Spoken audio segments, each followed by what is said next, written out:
দাউদ নবীকে আল্লাহ কি ক্ষমতা দিয়েছিলেন, সেই দাউদ আসলাম যখন তিনি লোহায় হাত দিতেন অটোমেটিক্যালি লোহাটা নরম হয়ে যেত। হযরতে দাউদ নবী যখন টান দিতেন লোহা লম্বা হয়ে যেত। হযরতে দাউদ নবী যখন হাত দিয়ে ঘষে দিতেন লোহাটা পাতলা নরম হয়ে যেত।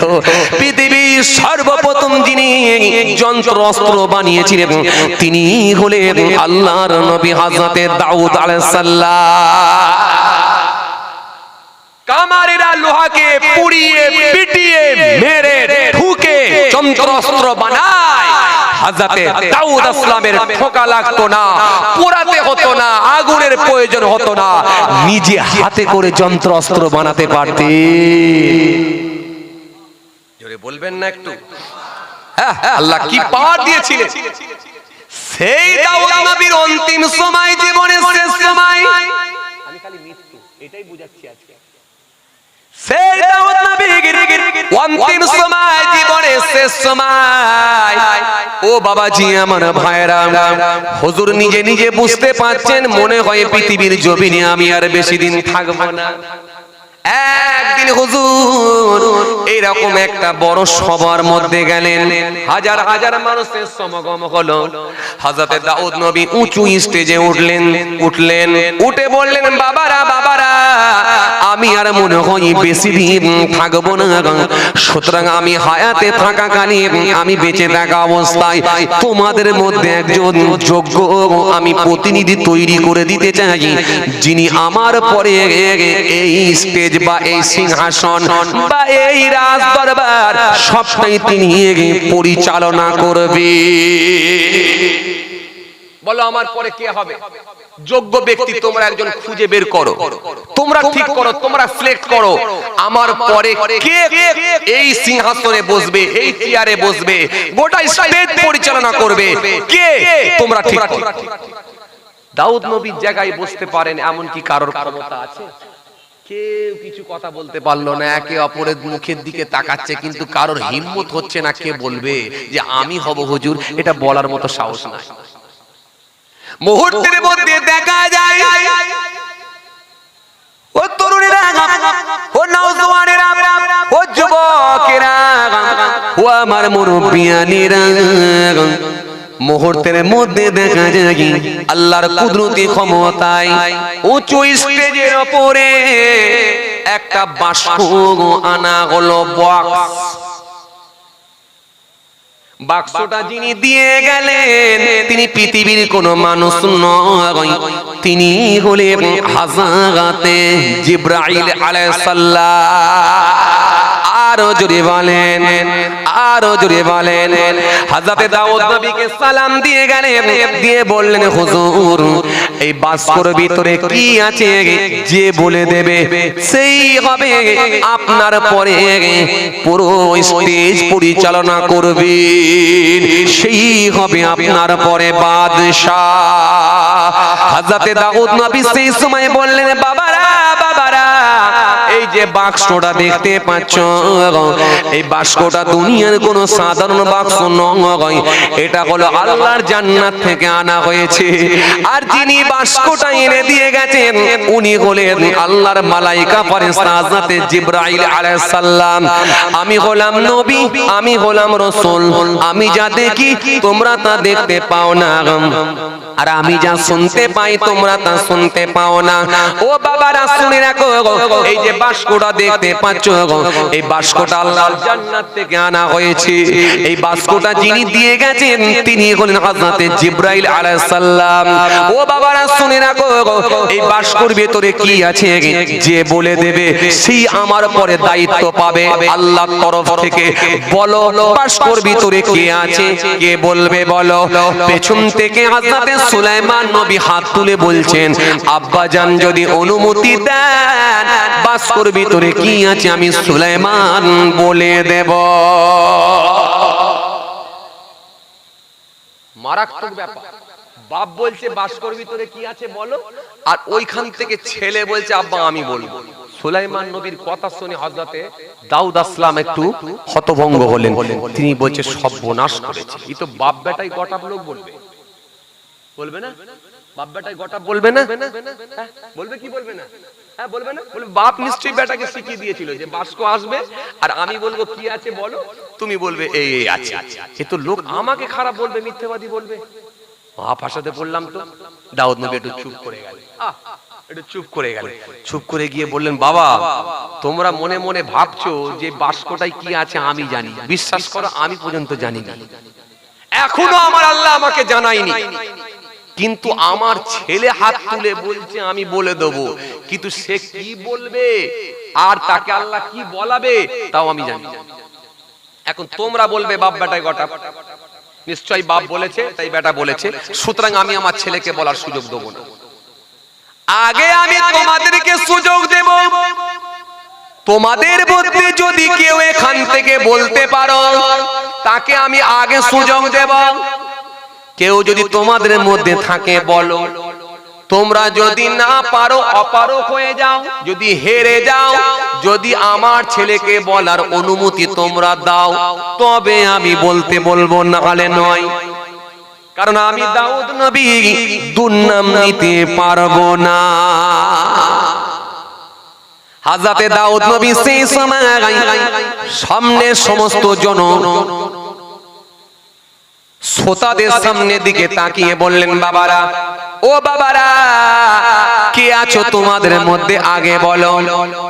হাজার হাজার মানুষের ভেতরে কারোর ক্ষমতা হলো না, কেউ বলতে পারলো না। সকলে একে অপরের মুখের দিকে তাকাতে লেগেছে, কিন্তু কেউ বলতে পারে না। তখন লাস্টে পরিশেষে সবাই বলে, ও আল্লাহ নবী হযরতে দাউদ নবী, আপনার ছোট সন্তান হযরতে সুলাইমান হুজুর আমাদের ছোট ভাইজান যদি বলে দেন, আমরা সকলেই তাকে সম্মতি দিলাম আপনাকে বলার জন্য, আপনি তাকে বলে দেন, তিনি যদি বলতে পারেন আমরা অবশ্যই মেনে নেব। জোরে হবে না? আরো জোরে হয় না? হযরতে দাউদ নবী সেই সময় বললেন, ও আমার সন্তান, ও আমার বেটা, ও আমার ছেলে সুলাইমান, এই বাস্কর ভিতরে কি আছে তুমি কি বলতে পারবে? হযরতে সুলাইমান নবী সেই সময় বলেছিল, আব্বা জান এই বাস্কর ভিতরে তিনটে জিনিস আছে। এক নাম্বার হলো এই বাস্কর ভিতরে একটা আংটি আছে। ও আমার আব্বা জান, এই বাস্কটা দুনিয়ার কোন সাধারণ বক্স নয়, এই বাস্কটা হলো আল্লাহর জান্নাতের বক্স। আল্লাহ রাব্বুল আলামিন জান্নাত থেকে পাঠিয়ে দিয়েছে জিবরাইল আলাইহিস সালামের হাত দিয়ে। ও আমার আব্বা জান, এই বক্সের ভিতরে আছে একটা হলো আংটি। এই আংটিটারও একটা কাজ আছে, আপনার পরে যিনি বাদশা হবেন, যিনি পুরো দায়িত্ব পালন করবেন, উনি এই আংটিটা হাতে পরে নেবেন। আর আংটিটাকে যখন হাতে করে পরে নেবেন, আর আংটিটার মধ্যে আমার আল্লাহ সিসি ক্যামেরা নাই ব্যবস্থা করে দেবেন। পুরো এলাকার সমস্ত চিত্রটা আংটির মধ্যে তিনি নিজে চোখে দেখতে পাবেন। আরো জোরে বলো, আরো জোরে বলো। সিসি ক্যামেরা তো আজ 3 দিন আগে বানিয়েছিস, সিসি ক্যামেরা কোথা থেকে পেয়েছিস? যদি সুলাইমান নবীর আংটি যদি না পেতিস, সুলাইমান নবীর আংটি যদি না পেতিস, তোরা কি সিসি ক্যামেরা বানাতে পারতিস? আর সুলাইমান নবীর তক্তা যদি হাওয়ায় না উঠতো, তাহলে হেলিকপ্টার, রকেট, ড্রোন কি আর বানানো যেত? নূহ নবীর নৌকা যদি না তৈরি হতো, তাহলে বলো লঞ্চ, স্টিমার, বোট, জাহাজ কি আর বানানো যেত? টাইটানিক জাহাজ কি আর বানানো যেত? এই টাইটানিক জাহাজ যিনি বানিয়েছিলেন আপনাদের জানা আছে। এই টাইটানিক জাহাজ যখন তৈরি করা হয়েছিল আপনাদের জানা আছে 1912 সালে টাইটানিক জাহাজ বানানো হয়েছিল। এই জাহাজটা তৈরি করতে একদিন দুদিন 3 দিন 4 দিন নয়, 1200 দিন সময় লেগেছিল। 2000 ওয়ার্কার প্রত্যেক দিন কাজ করত টাইটানিক জাহাজ বানানোর কাজে। এই 2000 লেবার মিস্ত্রি প্রত্যেক দিন লাগতো, 1200 দিন সময় লাগলো জাহাজ বানাতে। এই জাহাজটা এত শক্তিশালী জাহাজ বানিয়েছিল, তারা সেই সময় চ্যালেঞ্জ করেছিল আনসিঙ্কেবল টাইটানিক, জীবনে না ডোবার জাহাজ বানালাম। শুনছেন? কষ্ট হচ্ছে আপনাদের? জোরে বলেন, কষ্ট হচ্ছে? মাশাআল্লাহ মাশাআল্লাহ মাশাআল্লাহ, আল্লাহ কবুল করুন, আল্লাহ কবুল। একবার তাকবীর দেন না, আরে তাকবীর। আপনারা কি আজকে রোজা রেখেছিলেন নাকি? আওয়াজ এত কম কেন? যে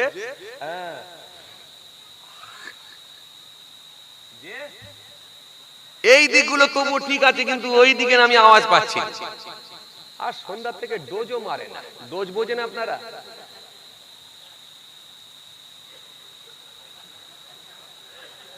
ভাত খাওয়ার পরে ছেলেটা ঢেলে আর ছিঁড়ে আর ঢেলে দিল। বন্ধু বলল, কি খেলি বন্ধু? পেটটা হাত বুলিয়ে বলছে, আমার একটাই তো মেডিসিন, তুই জানিস। ভাত খাওয়ার পরে একটা আর খাওয়ার আগে একটা। বলে কি? বল না। বলে জানিস তো তুই। আবার বলতে হবে। বলে বল না। বলে দিলাম একটা বিমল, হবে না আর অম্বল।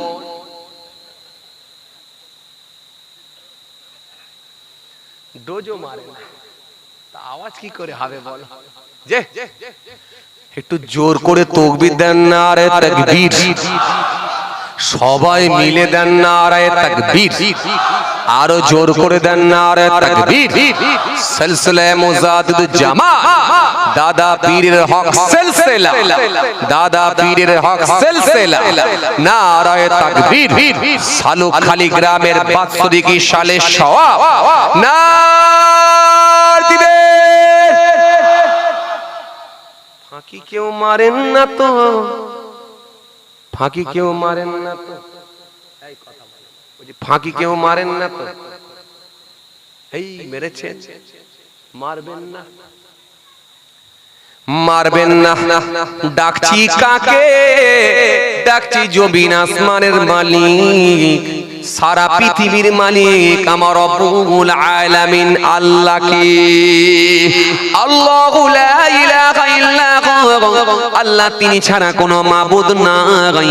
আল হাইয়ুল কাইয়ুম, তিনি চিরস্থায়ী চিরজীবী। লা তাখুযুহু সিনাতুন ওয়ালা নাউম, যিনার তন্দ্রা নাই, ঘুম নাই, আরাম নাই, বিশ্রাম নাই, সব বিষয়ে যিনি অবগত।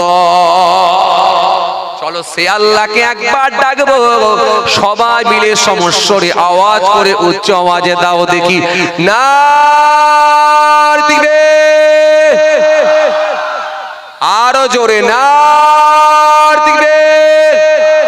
সিলসিলা মুজাদ্দিদ জামাত দাদা পীরের হক সিলসিলা, সালুখালী গ্রামের বাৎসরিকী সালে সওয়াব, নারে দিবে। মাশাআল্লাহ। চলে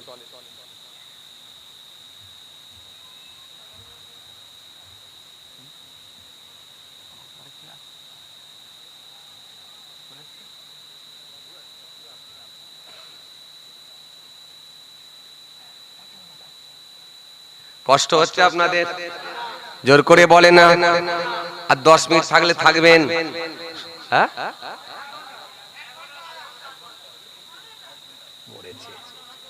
এ তো যা দেখছি গুড়া তুলে দেবে ভাই। হ্যাঁ, মুয়াজ্জিন সাহেব। ও আচ্ছা, মুয়াজ্জিন সাহেব, মুয়াজ্জিন সাহেবের জন্য ছাড় আছে, ইমাম সাহেবের জন্য আরেকটু বেশি ছাড় আছে। যোগ্য ব্যক্তিদের গুরুত্ব দিতে হবে, কথা ঠিক কি না? তো মাশাআল্লাহ থাকছেন তো ইনশাআল্লাহ? এই জল সারা রাতে, তাই তো? সারা রাত ইনশাআল্লাহ থাকবেন তো ইনশাআল্লাহ? যা থাকবেন হাত তুলুন, সবাই।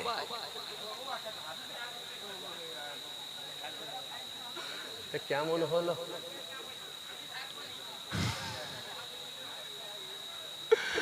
যাক মাশাআল্লাহ মাশাআল্লাহ মাশাআল্লাহ মাশাআল্লাহ। তবে তুললেও কিন্তু নামিয়ে দিয়েছে। কি বলেন মুয়াজ্জিন সাহেব? নামিয়ে দিয়েছে, তার মানে জেগে আছে। এই জেগে আছে মাশাআল্লাহ। একবার দরুদ শরীফ আল্লাহুম্মা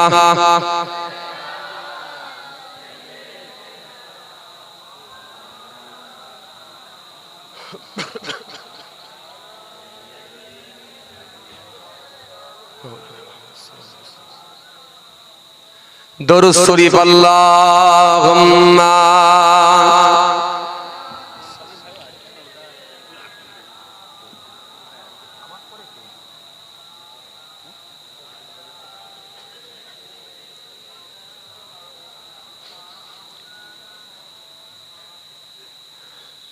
হে তরুণিয়া নওজোয়ান যুবকেরা ও আমার মুরব্বিয়ানেরা বাবারা শুনে কেরিম, যেখান থেকে আমি ছেড়ে এলাম সেই জায়গায় আবার আগিয়ে গেলাম। তাহলে এই বাবাজি আমার ভাইরা টাইটানিক জাহাজ তৈরি করেছিল, যে জাহাজটাকে বানাতে সময় লেগেছিল ও বাবাজি আমার ভাইরা 1200 দিন। এই 1200 দিন ধরে টাইটানিক জাহাজ তৈরি হলো।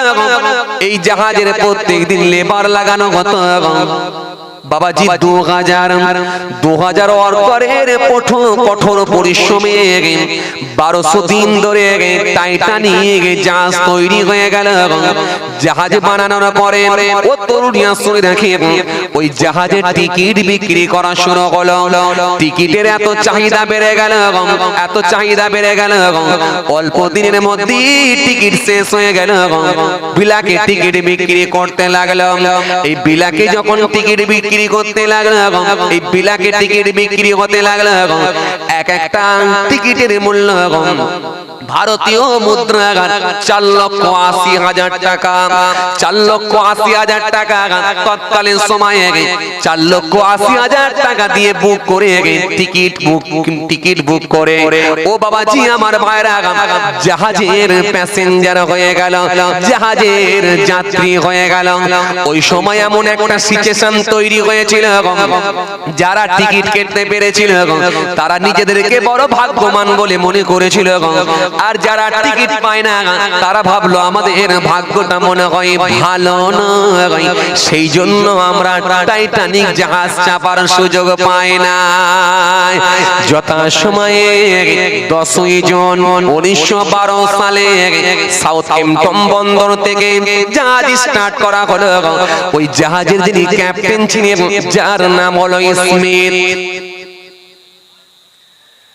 এই স্মিথ টাইটানিক জাহাজ চালাতে লাগলেন। এই জাহাজ যখন চালানো শুরু হয়ে গেল, অল্প সময়ের মধ্যে আটলান্টিক মহাসাগরের মধ্যে জাহাজটি চোখের আড়ালে চলে গেল, নিখোঁজ হয়ে গেল, আর কোনো খবর নাই।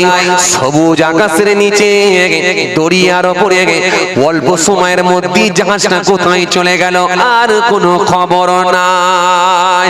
এই জাহাজ বেশ কিছু দূর গিয়ে মাঝখানে একটা বিমানবন্দরে গিয়ে কিছুক্ষণ বিরতি দিলাম। বিরতি দিয়ে টানা 72 ঘন্টা আবার একই গতিতে ছুটেছিল, কারণ স্মিথ ঘোষণা দিয়েছিল আমরা আমেরিকায় যাব। নিউ ইয়র্ক বন্দরে 1 সপ্তাহের মধ্যে আমাদের এই জাহাজকে লাগাতে হবে। সময় মাত্র 1 সপ্তাহ, 7 দিনের মধ্যে আমাদের এই জাহাজকে পৌঁছাতে হবে। সুতরাং জাহাজের গতি অনেক বাড়িয়ে দিয়েছিল।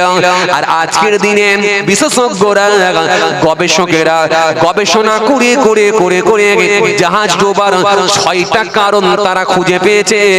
আর আমার বিশ্বাস জাহাজ ডোবার 6টা কারণ নয়, জাহাজ ডুবে যাবার পিছনে একটাই কারণ।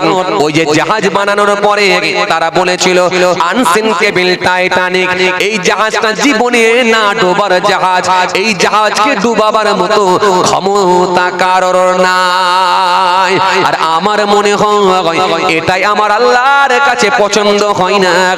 এই জন্য জাহাজ ডুবে যাওয়ার পিছনে একটা কারণই যথেষ্ট, কারণ তাদের ভেতরে ঢুকেছিল মস্ত বড় একটা অহমিকা, অহংকার।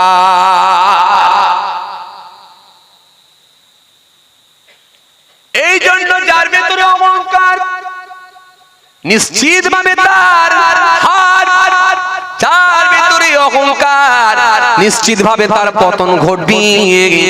কারণ ইবলিস শয়তানের ভেতরেও ছিল অহংকার, তাকে আল্লাহ বার করে দিলেন, দরকার নেই আর, বেরিয়ে যায় এবার। তোর ভেতরে আছে অহংকার। এই যে অহংকার যদি কারোর ভেতরে থাকে আর হিংসা যদি কারোর ভেতরে থাকে, এটাই হলো তার পতনের কারণ। এই জন্য কাল কিয়ামতের ময়দানে অনেক দাড়িওয়ালা লোকগুলো, নামাজি লোকগুলোকে জাহান্নামে যেতে হবে, কারণ তাদের ভেতরে হিংসা। আজ নবী বলেছেন ইয়াকুমুল হাসাদা ফাইনাল হাসাদা ইয়াকুলুল হাসানা কামা তাকুলুন নারুল হাতাব। আল্লাহ নবী বললেন হিংসা থেকে তোমরা পরহেজ করো, হিংসা থেকে তোমরা বেঁচে থাকো।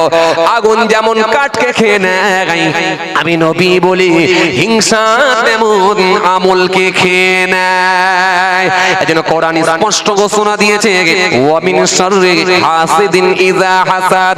আল্লাহ কোরআনে কারীমের মধ্যে বলেছেন, সুন্দর করে বলেছেন ওয়াদ্দা কাসীরুম মিন আহলিল কিতাব লাউ ইয়ারুদ্দুনাকুম মিন বাদি ঈমানিকুম কুফফারা হাসাদাম মিন ইনদি আনফুসিহিম মিন বাদি মা তামায়্যানা লাহুমুল হক ফাআফু ওয়াসফাহু হাত্তা ইয়ায়ুল্লাহু বিআমরিহি ইন্নাল্লাহা আলা কুল্লি শাইইন কাদির।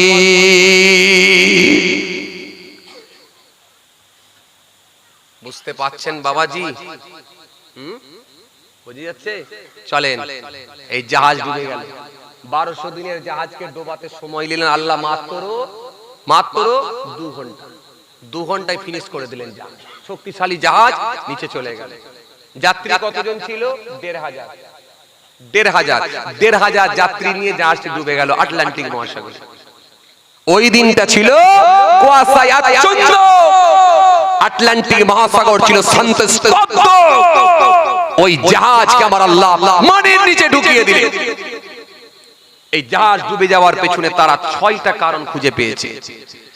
তারা বলেছে তার অপোজিট সাইড দিয়ে আরেকটা জাহাজ আসছিল, বারবার সিগন্যাল দিয়েছে, সংকেত দিয়েছে, কিন্তু জাহাজের যে সংকেত সেটা কিন্তু ক্যাপ্টেন স্মিথ সেটা না বুঝার ভান করেছেন। সে ভেবেছেন যে আমার এই শক্তিশালী জাহাজকে ডোবাবার কোনো চান্স নাই, কারোর হিম্মত নাই ডোবাতে পারে। এই জাহাজকে আমার আল্লাহ ডোবালেন। বরফে গিয়ে ধাক্কা মারলো, নিচেটা ফুটো হলো, পানি ঢুকতে শুরু করলো আটলান্টিক মহাসাগরে। ওই দিনে জাহাজে যারা চেপেছিলেন তারা নিজেদেরকে ভাগ্যবান মনে করেছিলেন। জাহাজের ডকে যারা ছিলেন লাখো লাখো মানুষ হাত নেড়ে নেড়ে আলবেদা আলবেদা আলবেদা জানিয়েছিল। তারা বলেছিল ওরা কত ভাগ্যবান, জাহাজে চাপার সুযোগ পেয়েছে। কিন্তু তাদেরকে আলবেদা জানানো হয়েছিল, তারাও জানে না আমাদের আপনজনদেরকে আমরা চিরকালের মতো, আপনজনদেরকে আমি চিরকালের মতো আলবেদা জানাচ্ছি, এটা কিন্তু তারা জানে না। ওই জাহাজকে আল্লাহ ডুবিয়ে দিলেন, মাত্র 2 ঘন্টা সময় নিলেন। 1200 দিনের জাহাজকে 2 ঘন্টা সময়ে আল্লাহ ফিনিশ করে দিলেন। এটাই হচ্ছে কুদরতি ক্ষমতা। এই কুদরতি ক্ষমতার কাছে সমস্ত ক্ষমতা হার। চলেন আমি সাবজেক্ট ছোট করি, যেখান থেকে ছেড়ে এলাম। কোথায় ছিলাম বলেন তো? আংটি, কারেক্ট অ্যানসার। যে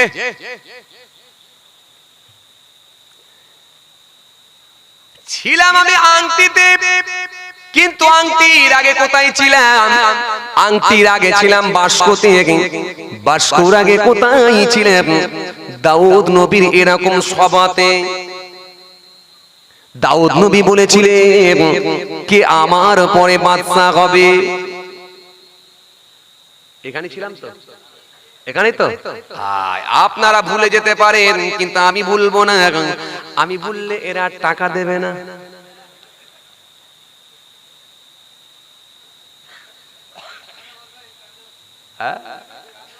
আমি ভুলবো না, যেখানে ছাড়বো সেই জায়গায় ফিরে আসবো, ভুলার কোনো চান্স নাই।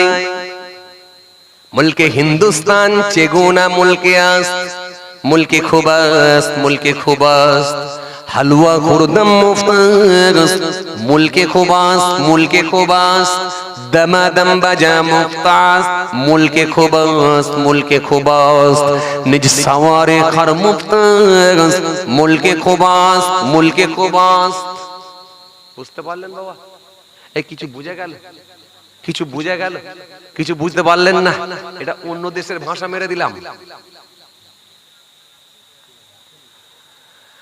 তাকান বাবাজি আমার ভাইরা চলুন আমি যেখান থেকে ছেড়ে এলাম লক্ষ্য করুন বোঝার চেষ্টা করুন হযরত সুলাইমান নবী পেছন থেকে হাত তুলে বললেন ও আমার আব্বাজান ওই বাস্কুর ভিতরে তিনটে জিনিস আছে এক নাম্বার হলো একটা আংটি আছে ওই আংটিটা সিসি ক্যামেরার নাই কাজ করবে দ্বিতীয় নাম্বার দু নাম্বার হলো ওর মধ্যে একটা লাঠি আছে লাঠি লোক যদি না হয় খাঁটি চালু করে দেবে লাঠি বুঝতে পারছেন বুঝতে পারেন না লোক যদি না হয় খাঁটি চালু করে দেবে লাঠি ওই লাঠিরও একটা কাজ আছে বাস্কুর ভিতরে একটা লাঠি আছে ওই লাঠিটাও হলো জান্নাতের লাঠি এলাকায় যদি কেউ বদমাইশি করে এলাকায় যদি কেউ দুষ্টুমি করে যখন ওই আংটিতে দেখা যাবে আর ওই সময় যদি লাঠিকে বলা হয় কে আছে তাকে পেটাতে নিয়ে এসো ওই লাঠির কাজ হলো ওই দুষ্টু ব্যক্তিকে পেটাতে মারতে যিনি দরবারে রাজ দরবার পরিচালনা করবে তার কাছে লাঠি হাজির করে দেবে এরকম লাঠি যদি আজকের দিনে থাকতো তো কেমন হতো কথা বলে না কেমন হতো হ্যাঁ সব ঠান্ডা হয়ে যেত এ তো সব ওপর থেকে চলবে লাঠি মার শুরু করলে কেউ বন্ধও করতে পারবে না কারণ ওখান থেকে চলবে তো মারও বন্ধ হবে না বাবারে মারে করলেও কোনো ছাড়াছাড়ির কোনো সিন না কথা বুঝতে পারছেন আজকে যা দুষ্টু লোক বেড়ে গেছে এই লাঠি যদি একটা থাকতো সাইজ কথা ঠিক কিনা ভুল বলে হ্যাঁ আর যার জমি বর্গা হচ্ছে আবার তাকি জেল খাটতে হচ্ছে তাহলে এই বদমাশ লোকগুলোকে সাইজ করে দিত না লাঠি এমন পেটা তো কোনো খবর থাকতো না কি বলেন যে চলেন বাবাজি আমার ভাইরা ও তরুণিয়া শুনে নাকি 3 নাম্বার হলো তৃতীয় নাম্বার হলো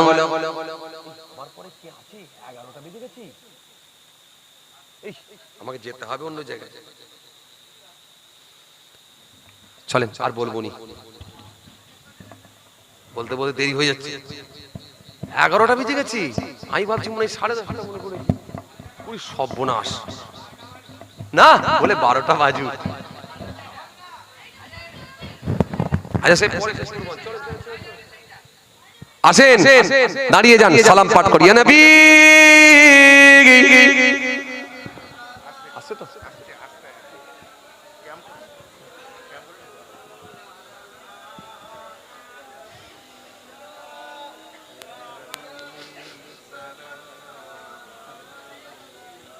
সালাওয়াতুল্লাহ আলাইকা একটু জোরে হবে না মহব্বতের সঙ্গে একটু করেন না আওয়াজ করে পড়েন ইয়া নবী সালাম আলাইকা ইয়া রাসূল সালাম আলাইকা হাবিব সালাম আলাইকা সালাওয়াতুল্লাহ আলাইকা